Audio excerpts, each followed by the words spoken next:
Why stop in California? The far left's now calling for a nationwide reparations payout. Squad member Cori Bush introducing a bill that would give, are you ready? $14 trillion worth of reparations for black people who are descendants of slaves.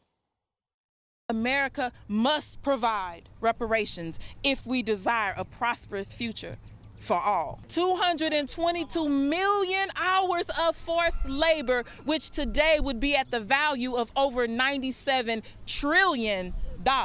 When we can send money abroad to help elsewhere, we have to make sure, because we're talking about helping with things that are happening now when we did not repair what happened before. I am going to talk to you, Tom Shalhoub. Oh, yeah. 14 trillion. We're already, what, 33 trillion in debt? Yeah. Where's Newsom on this? The thing is, he came out strong about the reparations until they started to be a reality. And we haven't heard from him, have we? He's with Comey somewhere. Yeah, he's hiding because anybody who's realistic about this knows it's a completely goofy idea. It's off the charts expensive. It's not even a good idea to begin with. So, it's not a budget issue. It's a bad idea. But they're not going to be able to pay for it. They can't pay for all the other stuff that's going on in California. So, no, it's a ridiculous idea. I think Gavin Newsom wanted to propose it so he could run for president, and he thought, oh, they're never going to do anything about it. And now that they are doing something, he does want to run and hide. You know Congress, Dana. Is this going to get traction in Congress? I don't care if it does. Because you know what? Politically, this is great for Republicans, right? Yeah. Because under the Democrats' logic, one person presented a bill that would have reformed entitlement spending in the future.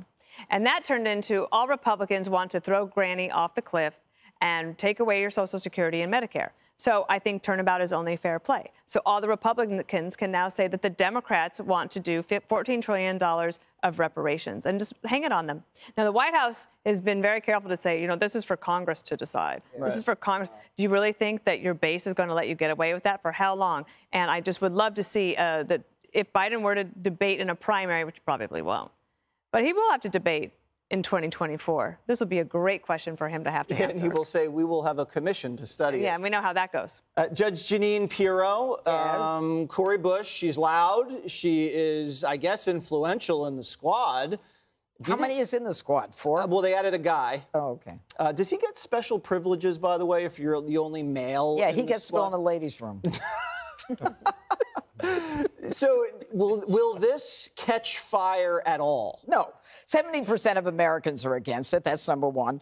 Number two, I just listened to Cori Bush, who, by the way, Cori Bush and Rashida Tlaib, apparently they voted against the resolution to honor police officers killed in the line of duty.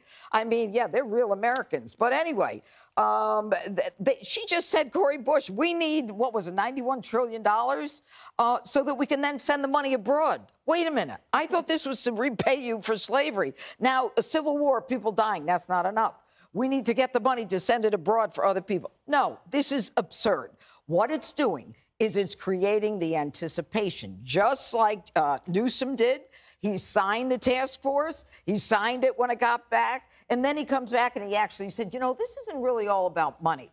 But what they're doing is they're creating division, a possibility of hope that it might happen, and then creating the division of us versus them mentality. We are owed this, and it's ridiculous. Harold Ford Jr. So, Judge, I think we all know we have a history of redress in our country. And whether it's a government agency doing something wrong to an American citizen who then is entitled to money. We had it with the Japanese who were interned wrongly during World War II. So we agreed, even when we talked about this with California, I believe, Jess, I want to put words in your mouth, but that there was a harm done through slavery. Now, some of these proposals and plans here, and we shouldn't allow the presenters of this idea to distract us from the reality of what happened, and if indeed we should be thinking about some form of redress on the part of some people. Now, I would agree with Dana, $14 trillion is, or 90, I heard her say 90, I think 97 trillion, Judge. That's not going to... 90, did you say 97 trillion? I think that's what the Congresswoman said. That's what she wants. Well, that's, the bill say, but whatever the case, we shouldn't let that distract from what we're doing. And these numbers, I'm not certain that the numbers even arrived at with a mathematical equation that is justifiable. So I hope, as the person that sits in that chair, Tom, most of the time, Greg, and I talked about education and business investment and figuring out ways to get guns out of certain communities where people have more guns and access to things that they really need. Those are the things we should be talking about. And if this conversation is a catalyst for something like that, is an instigation for something like that, then it will be positive. But we should be rest assured we're not going to get to $14 trillion, or for that matter, anywhere close to that. But we should also not deny that there's a history of redress in our country and compensating people for wrongdoing towards them. Yeah, including the Native Americans, I think. Yes, and ma'am. we can go back a lot. Right. How far are we going to go back? That's the question. I don't know. We got to go forward now. Well, history shows that slavery was our original sin, so. Okay. Earl Ford Jr. Hi, everyone. I'm Brian Kilmeade. I want you to do me a favor. I want you to click to subscribe to the Fox News YouTube page. This is the only way that I know for sure that you're not going to miss any great commentary, any great news bites, any great interviews coming your way on Fox. You can get it all here on YouTube. So subscribe right now.